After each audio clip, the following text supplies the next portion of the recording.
Oi, gente! Meu nome é Suzana e a gente vai continuar com o estudo da morfologia. Na última aula, a gente fechou o estudo do substantivo vendo a flexão de grau do substantivo. Hoje, a gente vai ver uma outra classe gramatical que também faz referência ao substantivo. Na realidade, essa classe gramatical vai dar característica a um substantivo. Então, é o que a gente chama de adjetivo. Olha lá. A gente vai começar a ver o adjetivo. Quando a gente tem uma expressão como essa daqui, ó, homem bom, pessoa doente, dia chuvoso. A gente tem aqui alguns termos que estão dando características e estão se referindo ao substantivo. Então, olha só, deixa eu só marcar aqui para a gente poder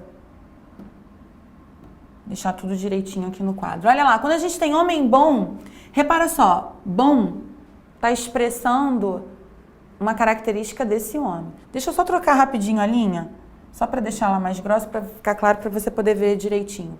Olha lá, pessoa doente. A gente tem o adjetivo aqui doente, que está se referindo à pessoa. Outro exemplo, dia chuvoso. A gente tem a palavra chuvoso, que faz referência a dia. Então, eu vou dizer que bom, doente, chuvoso, são palavras que dão característica a um adjetivo. Essas palavras recebem o nome na morfologia de adjetivo. Então, preste atenção, eu vou dizer que o adjetivo é aquela palavra que vai variar também em gênero, número e grau. Poxa, Suzana, vai variar também em gênero, e número e grau? Lógico, galera, preste atenção. Se o adjetivo faz referência ao substantivo, ele vai ter que seguir a regra do substantivo.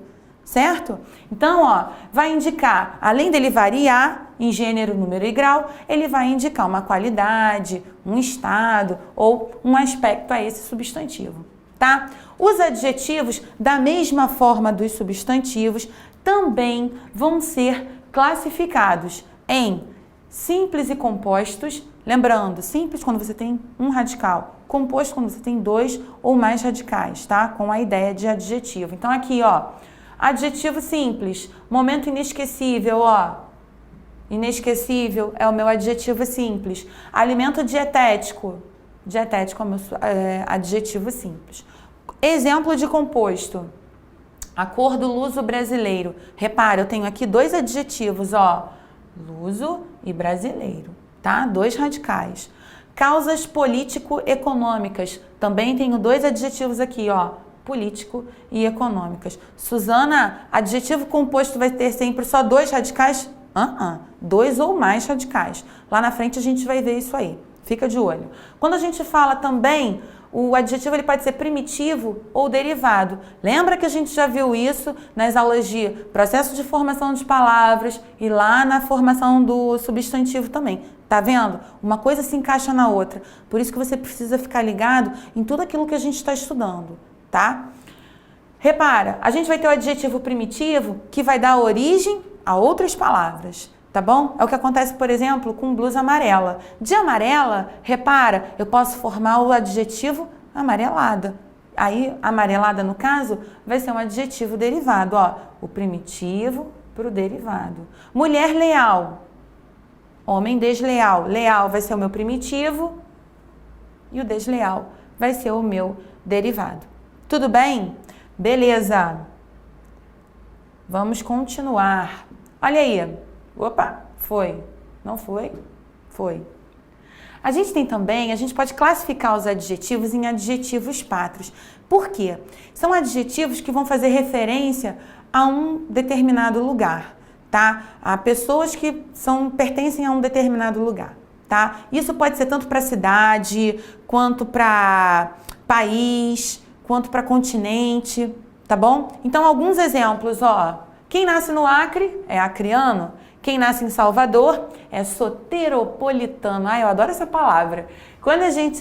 Quem nasce em Londres é londrino. Quem nasce na Itália é italiano, tá? Existem tantos outros adjetivos pátrios. Cabe a você, em casa, estudar. Fechado? Faço aí uma observação.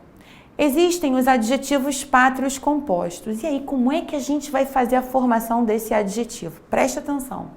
Esses adjetivos, quando a gente tem aqui, ó, acordo franco-ítalo-brasileiro, lembra que eu falei há pouco tempo que o adjetivo composto ele não vai ter só 2 radicais, ele pode ter mais de 2 radicais? Olha o exemplo aqui, ó, acordo franco-ítalo-brasileiro. É um acordo entre quem? Franco lembra França, Ítalo lembra Itália, brasileiro, Brasil. Então é um acordo entre França, Itália e Brasil. Qual vai ser a regra? Olha só, a gente sempre vai usar para os primeiros adjetivos a sua forma reduzida e para o último a sua forma normal. Essa forma reduzida, ela é a forma erudita, é a forma que se usava antigamente, tá bom? Então coloquei aqui para vocês alguns exemplos de forma erudita. Exemplo, então, ó, anglo vai se referir a inglês, euro a europeu. Tanto, lembra, ó, a gente tem aí o euro, né, que é a moeda que está em vigor em toda a Europa. Luso, que vai fazer referência a português, lusitano. Lembra? Você vai ver em literatura lá nos módulos de literatura com a Renata, que tem os Lusíadas, faz referência à obra que o Camões fez. Então, os Lusíadas está fazendo referência aos portugueses, tá? Repara, uma coisa está linkada na outra, hein? Nipo faz referência a japonês, nipônico. Tudo bem? Beleza, vamos continuar.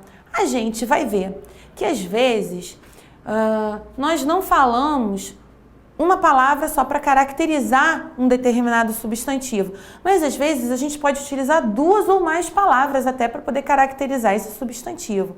Então isso é aquilo que a gente chama de locução adjetiva. Então a locução adjetiva é quando a gente tem 2 ou mais palavras com o valor de um adjetivo só, tá? É o que acontece, por exemplo, em dia de chuva.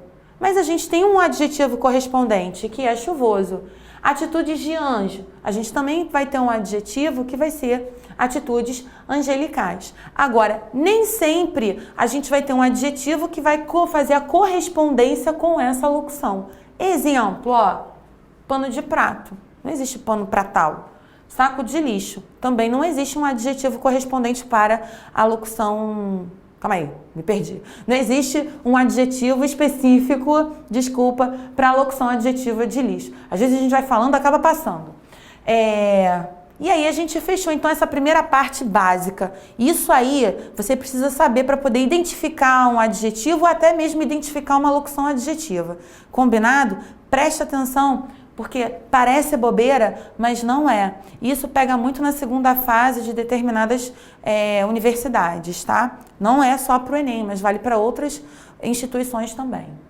Vamos então começar a ver a flexão do adjetivo. Lembra que a gente viu que o adjetivo acompanha o substantivo? Opa! Então, ele também vai se flexionar da mesma forma do substantivo. Vai se flexionar em gênero, em número e em grau. Vamos agora focar o nosso estudo... desculpa, gente. Só na parte do gênero, tá? Na flexão do gênero do adjetivo. Lembrando, quando a gente fala gênero, a gente está falando em masculino e feminino. Tá? E aí, da mesma forma, a gente não tinha substantivo uniforme, substantivo biforme? Então, a gente também vai ter no adjetivo. A gente vai ter o adjetivo uniforme e a gente vai ter o adjetivo biforme.